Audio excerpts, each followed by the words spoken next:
So guys, Hello there. അപ്പോൾ നമ്മൾ കഴിഞ്ഞ വീഡിയോയിൽ API എന്താണെന്ന്, REST API എന്താണെന്നൊക്കെ നമ്മൾ ജസ്റ്റ് ഒരു വീഡിയോ ആക്കി ചെയ്തായിരുന്നു. ആ വീഡിയോ കണ്ടിട്ടില്ലാത്തവർ അത് കാണാം, കണ്ടിട്ട് ഇത് കാണാം. കാരണം ഒരു കണ്ടിന്യൂഷൻ, ഒരു ഫ്ലോ നമ്മൾ മെയിൻറ്റെയിൻ ചെയ്യാമെന്ന് വിചാരിക്കുന്നുണ്ട്. അതായത് തുടക്കത്തിലുള്ള തണ്ടർ ക്ലയൻറ്റ് വെച്ചിട്ട് നമ്മൾ കാണിച്ച് തന്ന ആ ഒരു വീഡിയോ തൊട്ട് അടുത്ത വീഡിയോ അങ്ങനെയുള്ള ആ ഒരു കണ്ടിന്യൂഷൻ നമ്മൾ കറക്റ്റായിട്ട് ഫോളോ ചെയ്യാമെന്ന് വിചാരിക്കുന്നു. ഓക്കെ, അപ്പം ഇന്നത്തെ വീഡിയോയിൽ നമ്മൾ ഈ കഴിഞ്ഞ വീഡിയോസിലൊക്കെ കാണിച്ചിട്ടുള്ള ആ ഒരു HTTP മെത്തേഡ്സ് എക്സ്പ്ലെയിൻ ചെയ്യുന്ന ഒരു വീഡിയോ ആയിരിക്കും, ചെറിയൊരു വീഡിയോ ആയിരിക്കും. ഓക്കെ, അപ്പം നമ്മൾ കഴിഞ്ഞ വീഡിയോയിലൊക്കെ API എന്താണെന്നും അതിന് മുന്നേ ഈ ഒരു എറർ സ്റ്റാറ്റസ് കോഡുകളും പിന്നെ തണ്ടർ ക്ലയൻറ്റിൻ്റെ യൂസിങ്ങും ഒക്കെ നമ്മൾ കാണിച്ചു. സോ ഈ വീഡിയോയിൽ നമുക്ക് HTTP മെത്തേഡ്സിനെ എക്സ്പ്ലെയിൻ ചെയ്യണം. അതായത് മെയിനായിട്ടും 5 HTTP മെത്തേഡ്സ് ആണ് നമ്മൾ മെയിനായിട്ട് യൂസ് ചെയ്യാറുള്ളത്. അതായത് എല്ലാം നമ്മൾ യൂസ് ചെയ്യാറില്ല, എന്നാലും ഒരു മോസ്റ്റ്ലി നമ്മൾ യൂസ് ചെയ്യുന്ന, കോമൺ ആയിട്ട് യൂസ് ചെയ്യുന്ന ഒരു 5 HTTP മെത്തേഡ്സ് നമുക്ക് എക്സ്പ്ലെയിൻ ചെയ്യാം. അതായത് get, post, put, patch, delete, അങ്ങനെയുള്ള ആ ഒരു സിറ്റുവേഷൻ HTTP മെത്തേഡ്സ് നമുക്ക് ഓരോന്നായിട്ട് എക്സ്പ്ലെയിൻ ചെയ്ത് നോക്കാം. ഓക്കെ, അപ്പോൾ നമ്മൾ ഈ REST APIയിൽ കൂടുതൽ ഉപയോഗിക്കുന്ന HTTP മെത്തേഡ്സ് ആണിത്. കാരണം ഒരു ഡാറ്റ നമുക്ക് ഗെറ്റ് ചെയ്യാനോ പോസ്റ്റ് ചെയ്യാനോ, ഏത് പുട്ട്, പാച്ച്, ഡിലീറ്റ്, ഏത് രീതിയിലാണേലും ഒരു ബാക്കെൻഡ് നമ്മൾ ഉപയോഗിക്കുന്ന ആ ഒരു API കണക്ഷൻ ബിൽഡ് ചെയ്യാനായിട്ട് അത് ഏത് രീതിയിൽ ഫങ്ഷൻ ആവണം, ഏത് രീതിയിൽ വർക്ക് ആവണം എന്ന് നമ്മൾ പറഞ്ഞു കൊടുക്കുന്ന ആ ഒരു മെത്തേഡാണ് HTTP മെത്തേഡ് എന്ന് പറയുന്നത്. ഓക്കെ, അപ്പം മോസ്റ്റ്ലി 5 മെത്തേഡ് ഉണ്ടെന്ന് പറഞ്ഞല്ലോ. അപ്പോൾ അതിൽ ഒന്നാമത്തെ മെത്തേഡ് നമ്മൾ ഓൾറെഡി, ഗെറ്റും പോസ്റ്റും നമ്മൾ ഓൾറെഡി പറഞ്ഞാണ്. നമ്മൾ കഴിഞ്ഞ വീഡിയോയിലൊക്കെ ജസ്റ്റ് ചെറിയ ഇൻട്രഡക്ഷൻ പോലെ പറഞ്ഞു തന്നായിരുന്നു. അതായത് ഗെറ്റ് എന്ന് പറഞ്ഞാൽ ഒരു ഡാറ്റ നമുക്ക് എടുക്കാൻ വേണ്ടിയിട്ടാണ്. അതായത് നമ്മളിപ്പോൾ ഞാനിപ്പോൾ ഇതിപ്പോൾ കോഡായിട്ട് കൂടുതലായിട്ടൊന്നും കാണിക്കാൻ ഇല്ലാത്തതുകൊണ്ട് ഒരു നോട്ട് പാഡിൽ ഞാൻ ഓൾമോസ്റ്റ് നോട്ട് പോലെ സെറ്റ് ചെയ്തിട്ടുണ്ട്. ഇതെല്ലാം ഒന്ന് എക്സ്പ്ലെയിൻ ചെയ്ത് ഇത് കാണുമ്പോൾ, ഇത് ജസ്റ്റ് എന്ന് പറയുമ്പോൾ തന്നെ നിങ്ങൾക്ക് മനസ്സിലാവും ഇതെന്താ സംഭവം. ഓക്കെ, അപ്പോൾ നമ്മൾ ഫസ്റ്റായിട്ട് ഗെറ്റ് എന്താണെന്ന് നോക്കാം. ഗെറ്റ് എന്ന് വെച്ചാൽ നമ്മൾ ഓൾറെഡി പറഞ്ഞ ഈ ഒരു ID, ഈ ഒരു JSON-നകത്തുള്ള ഈ ഒരു ഡാറ്റ നമുക്ക് ഗെറ്റ് ചെയ്തെടുക്കണം. അതായത് ഇതൊരു യൂസർ എന്ന് പറയുന്ന ഡാറ്റയാണ്. ഓക്കെ, ഒരു യൂസറിൻ്റെ ഡാറ്റയാണ്. അപ്പോൾ നമുക്ക് ഗെറ്റ് എന്ന് പറയുന്ന ഈ ഒരു HTTP മെത്തേഡ് ഉപയോഗിച്ച് ആ ഒരു എൻ പോയിന്റിലുള്ള, അല്ലെങ്കിൽ ആ ഒരു എൻ പോയിന്റിൽ ഈ ഒരു സ്പെസിഫിക് ആയിട്ട് പർട്ടിക്കുലർ യൂസറിനെ വേണമെന്നുണ്ടെങ്കിൽ /1 അല്ലെങ്കിൽ ആ യൂസറിൻ്റെ ID എത്രയാണോ അതവിടെ കൊടുത്തു കഴിഞ്ഞാൽ നമുക്കത് ആ ഒരു യൂസറിനെ ഗെറ്റ് ചെയ്തെടുക്കാൻ പറ്റും. അതായത് നമ്മൾ APIയിൽ ആ ഒരു സംഭവം, നമ്മൾ ആ HTTP വീഡിയോയ്ക്ക് മുന്നേ ഉള്ള നമ്മുടെ തണ്ടർ ക്ലയൻറ്റ് വീഡിയോയിൽ നമ്മളത് കാണിച്ചതാണ്. ഈ ഒരു API ഫെച്ചിങ്ങും കാര്യങ്ങളൊക്കെ തണ്ടർ ക്ലയൻറ്റ് ഉപയോഗിച്ച് സിമ്പിളായിട്ട് ടെസ്റ്റ് ചെയ്യുന്ന കാര്യങ്ങളൊക്കെ നമ്മൾ ആ വീഡിയോയിൽ കാണിച്ചതാണ്. ഓക്കെ, ആ വീഡിയോ കണ്ടിട്ടില്ല എന്നുണ്ടെങ്കിൽ നിങ്ങൾ ജസ്റ്റ് ആ വീഡിയോ കണ്ടിട്ട് വരുവാണെങ്കിൽ കുറച്ചും കൂടെ മനസ്സിലാവുന്നതായിരിക്കും. ഓക്കെ, അപ്പം നമ്മൾ എക്സ്പ്രസ്സിലാണിത്. ഞാൻ ഓൾറെഡി പറഞ്ഞാലും നമ്മൾ എക്സ്പ്രസ്, റിയാക്ട്, PostgreSQL ആണ് മെയിനായിട്ട് ഈ ഒരു സെക്ഷൻ ഓഫ് വീഡിയോസിൽ നമ്മൾ യൂസ് ചെയ്യുന്നത്. അപ്പോൾ ഈ ഒരു എക്സ്പ്രസ്സിൽ നമുക്ക് ഇതുപോലത്തെ ഒരു API കാണാൻ പറ്റും. അതായത് ഈ ഒരു API കോളിംഗ് എന്നുള്ള ഈ ഒരു അസിങ്ക് ഫംഗ്ഷൻ നമുക്ക് ആ ഒരു രീതി, അതായത് ഈ റിക്വസ്റ്റും റെസ്പോൺസ് ഒക്കെ എന്താണെന്ന് ഈ ഒരു രീതിയിലുള്ള, അതായത് ഈ ഗെറ്റ് എന്ന് പറയുന്നത്, അതായത് app.get എന്ന് പറയുന്ന ഈ ഒരു HTTP മെത്തേഡാണ് നമ്മളിവിടെ ഈ യൂസേഴ്സിനെ ഫെച്ച് ചെയ്യാൻ വേണ്ടി ഉപയോഗിക്കുന്നത്.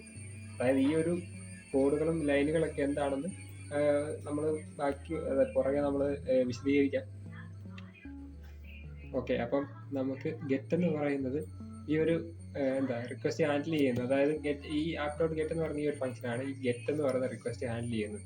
അതായത് ഈ ഒരു ഫംഗ്ഷൻ, ഇതിനകത്ത് നമ്മൾ എന്തൊക്കെ എഴുതി കൊടുക്കണമോ അത് നമുക്ക് എന്തൊക്കെയാണോ ആവശ്യം എന്നുള്ളത്, അതായത് എങ്ങനെയാണോ, എന്തായിരിക്കണം, അല്ലെങ്കിൽ ഇതിനകത്ത് ഏത് യൂസേഴ്സിനകത്തുനിന്ന് സെലക്ട് ചെയ്യണം.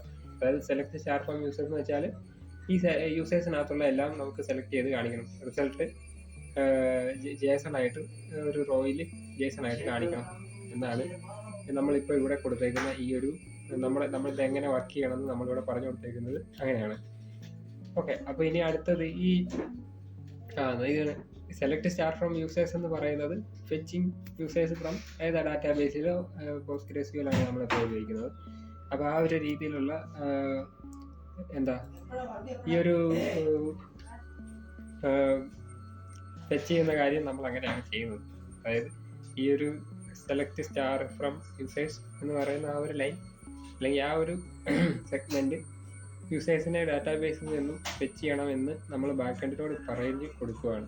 ഓക്കെ, അത് റിസൾട്ട് എന്ന് പറയുന്ന ഒരു ഇതിൽ നമ്മൾ അത് സ്റ്റോർ ചെയ്യുന്നു. ആ റിസൾട്ടാണ് ഇവിടെ റിസൾട്ട് ക്രോസ് ആക്കി കാണിക്കണം എന്ന് പറയുന്നത്. ഓക്കെ, അപ്പോൾ ഗെറ്റ് എന്ന് പറയുന്നത് ഓൾറെഡി നമ്മൾ രണ്ടുപേരും പറഞ്ഞതാണ്. സോ പോസ്റ്റും അതുപോലെ തന്നെയാണ്. നെക്സ്റ്റ് ടോപ്പിക്ക് പോസ്റ്റ് ആണ്. അതായത് നെക്സ്റ്റ് HTTP മെത്തേഡ് എന്ന് പറയുന്നത് പോസ്റ്റ് ആണ്. ആ പോസ്റ്റ് എന്ന് പറയുന്നതും ഇതേപോലെ തന്നെ നമ്മൾ ഒരു ന്യൂ യൂസറിനെ ക്രിയേറ്റ് ചെയ്യുന്നു. അതായത് ഈ ഒരു APIയിലോട്ട് പോസ്റ്റ് റിക്വസ്റ്റ് കൊടുക്കുന്നു. അപ്പോൾ നമ്മൾ ഈ ഒരു ബോഡി നമ്മൾ കൊടുക്കും. അതായത് നമ്മുടെ ഇൻപുട്ടിൽ ഒരു ബോഡി നമ്മൾ ഈ ഒരു സംഭവം നമ്മൾ അഡീഷണൽ ആയിട്ട് കൊടുക്കുന്ന ഒരു ഡാറ്റയാണ് ഈ പറയുന്ന ഈ നെയിം, ഇമെയിൽ എന്നൊക്കെ പറയുന്ന ഈ 2 കീ വാല്യൂ JSON. അതിനാണ് നമ്മൾ ബോഡി എന്ന് പറയുന്നത്. ഓക്കെ, അപ്പോൾ ഇനി ഈ എക്സ്പ്രസ്സിൽ നമ്മൾ ഇതുപോലെ ഒരു ആപ്പ് ഡോട്ട് പോസ്റ്റ് എന്ന് പറയുന്ന ഒരു ഫംഗ്ഷനിൽ ഇതുപോലെ യൂസറിനോട്ട് നമുക്ക് റിക്വസ്റ്റിലോട്ട് ആ റിക്വസ്റ്റ് ബോഡിയിലുള്ള ആ ഒരു ഡാറ്റ നമ്മൾ ഈ നെയിമും ഇമെയിലും ആണ്. ആ നെയിമും ഇമെയിലും നമുക്ക് അപ്ലോഡ് ചെയ്യണം, അല്ലെങ്കിൽ രജിസ്റ്റർ ആക്കണം. Insert into users. അതായത് ഈ പൂൾ ക്വറി എന്ന് പറയുന്നത് SQL കമാൻഡാണ്, SQL ക്വറി ആണ്. അപ്പോൾ PostgreSQLിലോട്ടുള്ള ആ ഒരു എന്താ പറയുക, ഒരു ക്വറിയാണ്. ഓക്കെ, അപ്പോൾ ഇൻസേർട്ട് ഇൻ ടു യൂസേഴ്സ് നെയിമും ഇമെയിലും. ഓക്കെ, ഈ വാല്യൂ ആണ് റിട്ടേണിങ്. അപ്പോൾ ഈ ഒരു നെയിമും ഇമെയിലും നമ്മൾ നേരത്തെ ഈ കാണിച്ചിട്ടുള്ള ഈ ഒരു നെയിമും ഇമെയിലും റിക്വസ്റ്റ് ഡോട്ട് ബോഡി എന്ന് പറയുന്ന ഈ ഒരു ബോഡിയാണ്. അതായത് നമ്മൾ അപ്ലോഡ് ചെയ്യാനായിട്ട് ഇത് മെയിനായിട്ട് ഉപയോഗിക്കുന്നത്. ഓക്കെ, അപ്പോൾ നെക്സ്റ്റ് അതായത് ഇൻസേർട്ട് ഇൻ ടു യൂസേഴ്സ് ഇപ്പോൾ നമ്മൾ പറഞ്ഞ പോലെ തന്നെ inserting A new user in DB ആണ്. അതായത് ഡാറ്റാബേസ്, നമ്മൾ ഏത് ഡാറ്റാബേസിലാണോ ആ ഡാറ്റാബേസിലോട്ട് യൂസേഴ്സിനെ ഇൻസേർട്ട് ചെയ്യണം എന്നാണ് നമ്മൾ ഈ ഒരു ക്വറിയിൽ പറഞ്ഞു കൊടുത്തേക്കുന്നത്. ഓക്കെ, അപ്പോൾ ഇനി അടുത്തത് പുട്ട് എന്താണെന്ന് നോക്കാം. പുട്ട് എന്ന് പറയുന്നത് എക്സിസ്റ്റിംഗ് ഡാറ്റ അല്ലെങ്കിൽ കംപ്ലീറ്റ് അപ്ഡേറ്റ് റീപ്ലേസ് മെത്തേഡാണ്. അതായത് ഇപ്പം നമുക്ക് ഒരു ഡാറ്റ ഉണ്ട്, ഇപ്പോൾ പറഞ്ഞ പോലെ മേളിൽ കാണിച്ചൊരു നെയിമും ഇമെയിലും ഉണ്ട്. ആ നെയിമിൽ നമുക്കൊരു ഈ അരുൺ എന്നുള്ള ഒരു ഇമെയിലിൽ അരുണിൻ്റെ നെയിം ഒന്ന് മാറ്റി അരുൺ കുമാർ എന്നാക്കണം. ഓക്കെ, അപ്പം നമുക്ക് ഈ പുട്ട് API യൂസേഴ്സ് /1 എന്ന് പറയുന്ന ഈ ഒരു ആളെ, അതായത് നമ്മൾ ഈ പ്രൊഫൈൽ അപ്ഡേറ്റ് ഒക്കെ ചെയ്യുന്ന സമയത്ത് മെയിനായിട്ടും യൂസ് ചെയ്യുന്ന ഒരു ഫംഗ്ഷനാലിറ്റി അല്ലെങ്കിൽ ഒരു HTTP മെത്തേഡാണ് പുട്ട് എന്ന് പറയുന്നത്, ആപ്പ് ഡോട്ട്. ഓക്കെ, അപ്പോൾ ഈ ഒരു രീതിയിലുള്ള, അതായത് ഈ യൂസറിൻ്റെ പേര് ഇതാണെന്നുണ്ടെങ്കിൽ ഇങ്ങനെ ആക്കാനോ അല്ലെങ്കിൽ ഏതെങ്കിലും രീതിയിലുള്ള ചേഞ്ചസ് കറണ്ട് ഡാറ്റയിലേക്ക് വരുത്താൻ വേണ്ടിയിട്ടാണ് ഈ പുട്ട് എന്ന് പറയുന്ന മെത്തേഡ് നമ്മൾ ഉപയോഗിക്കുന്നത്. ഈ കാണുന്ന പോലെ ഈ മേളിൽ കാണിക്കുന്ന എക്സാമ്പിളാണ് ഈ കാണിക്കുന്ന കോഡ്. ഓക്കെ, അപ്പം അതായത് ഈ റിക്വസ്റ്റ് ഡോട്ട് പരാംസും കാര്യങ്ങളൊക്കെ നമുക്ക് ഈ ഒരു HTTP ബോഡി അനാട്ടമി കാര്യങ്ങളൊക്കെ നമുക്ക് ഡീറ്റെയിൽ ആയിട്ടുള്ള ഒരു വീഡിയോ അടുത്തതായിട്ട് നമ്മളതായിരിക്കും ചെയ്യുന്നത്. Sorry guys. ഓക്കെ, അപ്പം ചിലപ്പോൾ നിങ്ങൾക്ക് ഇത് പറഞ്ഞു തരുന്നതൊന്നും മനസ്സിലാവുന്നില്ല എന്നുണ്ടെങ്കിൽ നിങ്ങൾക്ക് ആദ്യം തൊട്ട് അല്ലെങ്കിൽ ഈ ഒരു സെക്ഷൻ്റെ തുടക്കം തൊട്ട് ഒന്നുകൂടെ കണ്ടു കഴിഞ്ഞാൽ ചിലപ്പോൾ നിങ്ങൾക്ക് അത് മനസ്സിലാവും ഉറപ്പായിട്ടും. കാരണം അത് ഭയങ്കര കോംപ്ലിക്കേറ്റഡ് ആയിട്ടുള്ള കാര്യമൊന്നുമല്ല. ജസ്റ്റ് ഒന്ന് ഈ ഒരു കോഡുകളും അല്ലെങ്കിൽ ഈ ഒരു സിറ്റുവേഷനൊക്കെ ഒന്ന് ജസ്റ്റ് ഒന്ന് വായിച്ചു നോക്കിയാൽ തന്നെ മനസ്സിലാവും എന്താ ഉദ്ദേശിക്കുന്നത്. ഈ റിക്വസ്റ്റ് ഡോട്ട് പരാംസ് ബോഡി ഹെഡേഴ്സ് എന്താണെന്നും റിക്വസ്റ്റ് ഡോട്ട് ക്വറി എന്താണെന്നും ഈ പൂൾ ക്വറി എന്താണെന്നൊക്കെ നമുക്ക് അടുത്തൊരു വീഡിയോയിൽ നമ്മൾ ചെയ്യുന്നതായിരിക്കും. അതായത് അടുത്ത വീഡിയോ വരുന്നത് ഇതിനെക്കുറിച്ച് തന്നെയാണ്. ഇപ്പം ഈ ഒരു വീഡിയോയിൽ മനസ്സിലാകാത്ത കാര്യങ്ങൾ അടുത്ത വീഡിയോയിൽ നമ്മൾ പറഞ്ഞു. ഓക്കെ, അതായത് ഇതുപോലത്തെയുള്ള ഈ ഒരു അനാട്ടമി കാര്യങ്ങളൊക്കെ. ഓക്കെ, അപ്പോൾ ഈ ഒരു പുട്ടിൻ്റെ മെയിൻ ഫംഗ്ഷനാലിറ്റി നിങ്ങൾക്ക് മനസ്സിലായല്ലോ. നിലവിലുള്ള ഒരു പ്രൊഫൈലിൽ ഒരാളുടെ പേര് മാറ്റാനോ അല്ലെങ്കിൽ ഇമെയിലിന് ചേഞ്ച് വരുത്താനോ ഏതെങ്കിലും രീതിയിലുള്ള ഒരു ചേഞ്ച് വരുത്താനോ ആണ്, കറണ്ട് ഡാറ്റയിൽ ഏതെങ്കിലും ചേഞ്ച് വരുത്താനാണ് പുട്ടെന്ന് പറയുന്ന HTTP മെത്തേഡ് നമ്മൾ ഉപയോഗിക്കുന്നത്. ഓക്കെ, ഇനി അടുത്തത് പാച്ച് എന്ന് പറയുന്നത് ഏതെങ്കിലും ഈ ഒരു പാച്ച് എന്ന് പറയുന്നതും പുട്ടെന്ന് പറയുന്നതും സെയിം ഫങ്ഷനാലിറ്റി തന്നെയാണ്. പക്ഷേ എന്താ it is also used for updating but only partial update, not complete update. അതായത് ഇപ്പം നമുക്ക് മാറ്റേണ്ട ഒരു ഡാറ്റ മാത്രം നമുക്ക് ഇയാളുടെ ഈ ഒരു ഈ പറയുന്ന പോലെ അരുൺ എന്ന് പറയുന്നത് ഒരാളുടെ ഈ ഡാറ്റ മാത്രം മാറ്റിയാൽ മതി എന്നുണ്ടെങ്കിൽ ഈ ഡാറ്റ മാത്രമാണ് നമ്മൾ ബോഡിയിൽ അയക്കുക. അതായത് ഈ പാച്ച് എന്ന് പറയുമ്പോൾ നമ്മൾ ഈ ഒരു ഡാറ്റ മാത്രം കൊടുക്കുന്നു, എന്നിട്ട് അത് അപ്ഡേറ്റ് ആക്കുന്നു. മുമ്പേ കാണിച്ചതുപോലെ ഈ രണ്ടും ഒരുമിച്ച് നമുക്ക് ബോഡിയിൽ കൊടുക്കേണ്ട കാര്യമില്ല, മനസ്സിലായി? അപ്പം ഈ ഒരു യൂസറിന്റെ ID വെച്ചിട്ടാണ് ആ ഒരു ആളെ റെക്കഗ്നൈസ് ചെയ്യുന്നതും അതൊക്കെ നമുക്ക് ഈ ഒരു പ്രോജക്റ്റ് അല്ലെങ്കിൽ ഇതുപോലത്തെ ഒരു ബാക്ക് എൻഡ് വർക്ക് ചെയ്യുമ്പോൾ നമുക്കത് ഉറപ്പായിട്ട് മനസ്സിലാവും. ചെയ്തു വരുന്ന ഫ്ലോ ചിലപ്പോൾ അത് മനസ്സിലാവും. ചിലപ്പോൾ പറഞ്ഞു തരുന്നതിൽ ചിലപ്പം മനസ്സിലാവാൻ ചില ലിമിറ്റേഷൻസ് ഉണ്ടാവും. അതാ പറഞ്ഞത്, ജസ്റ്റ് നിങ്ങൾ ചിലപ്പോൾ ഇതുപോലെ ആയിരിക്കും ഇരുന്ന് കാണുന്നത്. അതുപോലെ ജസ്റ്റ് ഒന്നും കൂടെ നോക്കിക്കഴിഞ്ഞാൽ നിങ്ങൾക്കത് മനസ്സിലാവും. ഓക്കെ, അപ്പോൾ ഈ പറയുന്ന കാര്യങ്ങൾ, ഈ സംഭവങ്ങളൊക്കെ ഓൾറെഡി നമുക്ക് അടുത്ത വീഡിയോയിൽ എക്സ്പ്ലെയിൻ ചെയ്യാൻ നമ്മൾ ഓൾറെഡി പറഞ്ഞു. അതുകൊണ്ട് ഈ കാണുന്ന പോലെ അപ്ഡേറ്റ് യൂസേഴ്സ് സെറ്റ് നെയിം, അതായത് നെയിം മാത്രമാണ് മാറ്റുന്നതെങ്കിൽ ഈ ഒരു ക്വറിയാണ് നമ്മൾ അവിടെ യൂസ് ചെയ്യുന്നത്. ഓക്കെ, ഈ നെയിം ID-ന്ന് ഇതെടുക്കുന്നത് ഈ നെയിം ID തന്നെയാണ്. ഓക്കെ, അതായത് ഈ URL-ൽ നിന്ന് ഇവിടെ അത് നമുക്ക് അടുത്ത വീഡിയോയിൽ ഡീറ്റെയിൽ ആയിട്ട് പറഞ്ഞുതരാം. ഓക്കെ, request.parameters ബോഡിയൊക്കെ. ഓക്കെ, request.query എന്താണെന്നൊക്കെ അടുത്ത വീഡിയോയിൽ നമ്മൾ ഉറപ്പായിട്ടും പറയും. ഓക്കെ, അപ്പോൾ ഈ ഒരു റിസൾട്ട്, അതായത് ഇപ്പോൾ വന്ന റിസൾട്ട് ഇതുപോലെ result.jsonലാണ് കാണിക്കേണ്ടത്. ഓക്കെ, അപ്പോൾ ഈ പാച്ച് എന്ന് വെച്ചാൽ അപ്ഡേറ്റ് ഓൺലി അതായത് ഏതാണോ ചേഞ്ച് ആയത് അത് മാത്രം അപ്ഡേറ്റ് ആക്കിയാൽ മതി. പക്ഷേ അതും പ്രൊഫൈൽ ചേഞ്ച്, പ്രൊഫൈൽ അപ്ഡേറ്റിലൊക്കെ തന്നെ ഉപയോഗിക്കുന്ന കാര്യങ്ങളാണ് ഇതെല്ലാം. സോ ഓക്കെ, അത് സെയിം ആണ്. ഓക്കെ, പുട്ട് പോലെ തന്നെ. പക്ഷെ നമുക്ക് വേണ്ട ഡാറ്റ മാത്രം ആ ഒരു കാറ്റഗറി ഓഫ് ഡാറ്റ മാത്രം നമുക്ക് മാറ്റിയാൽ മതി. അതായത് മൊത്തം അയച്ചു കൊടുത്താൽ മതി ബോഡിയിൽ, മനസ്സിലായില്ലേ? അപ്പോൾ നമുക്ക് ഇനി അടുത്തത് ഡിലീറ്റ്, ലാസ്റ്റ് ആയിട്ട് 5ാമത്തെ HTTP മെത്തേഡാണ് ഡിലീറ്റ്.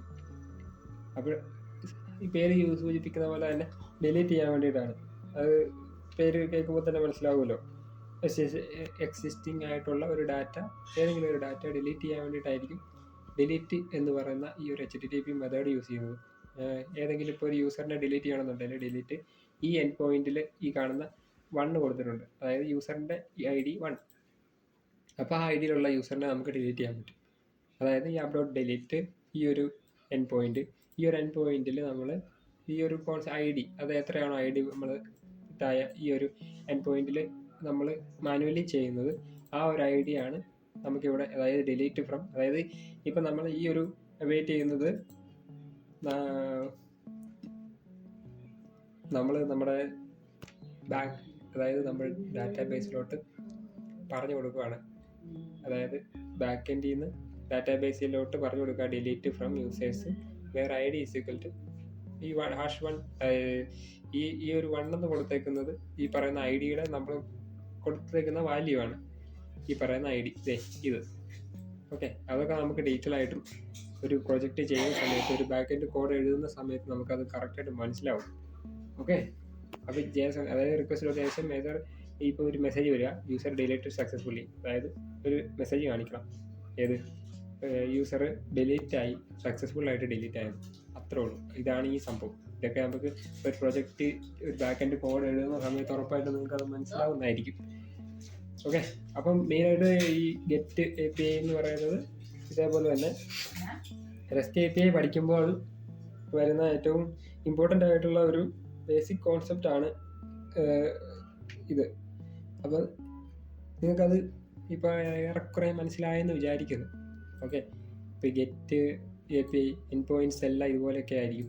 നമ്മൾ ഒരു പ്രൊജക്റ്റ് ഏറ്റവും അവസാനം നമ്മൾ ഈ കണ്ടൻറ്റുകളെല്ലാം കംപ്ലീറ്റ് ആക്കി കഴിയുമ്പോൾ ഒരു ബാക്ക് എൻഡ് കോഡുകൾ നമ്മൾ തന്നെ എഴുതി ഒരു പ്രൊജക്റ്റ് നമ്മൾ ചെയ്യുന്നതായിരിക്കും. ഓക്കെ, അപ്പോൾ മെയിനായിട്ടും നമ്മൾ പറഞ്ഞ പോലെ തന്നെ ഈ REST API എന്താണെന്നും അതിൽ പഠിക്കുമ്പോൾ തന്നെ വരുന്ന കുറച്ച് ഡൗട്ടുകളും ഒക്കെ നമ്മളിപ്പോൾ ക്ലിയർ ചെയ്തു.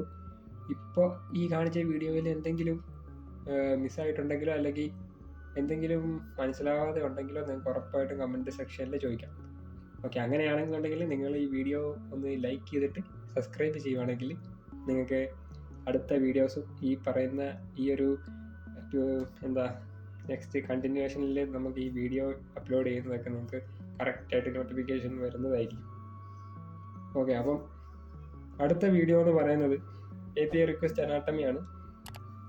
Request dot params, request dot query, request dot body, പിന്നെ ഹെഡേഴ്സ് എന്നൊക്കെ പറയുന്ന ആ ഒരു കാര്യങ്ങളൊക്കെ നമ്മൾ എങ്ങനെയാണ് യൂസ് ചെയ്യുന്നതെന്നും ആ ഒരു കാര്യങ്ങളൊക്കെ എങ്ങനെ ഒരു പ്രൊജക്റ്റിൽ നമ്മൾ ഉൾപ്പെടുന്നതിൻ്റെ കാര്യം എന്താണെന്നും എക്സ്പ്ലനേഷൻ ആയിട്ടുള്ള ഒരു വീഡിയോ അടുത്തതായിട്ട് വരുന്നതായിരിക്കും. അപ്പോൾ ഗൈസ്, ഇന്നത്തേക്ക് ഇത്രയേ ഉള്ളൂ.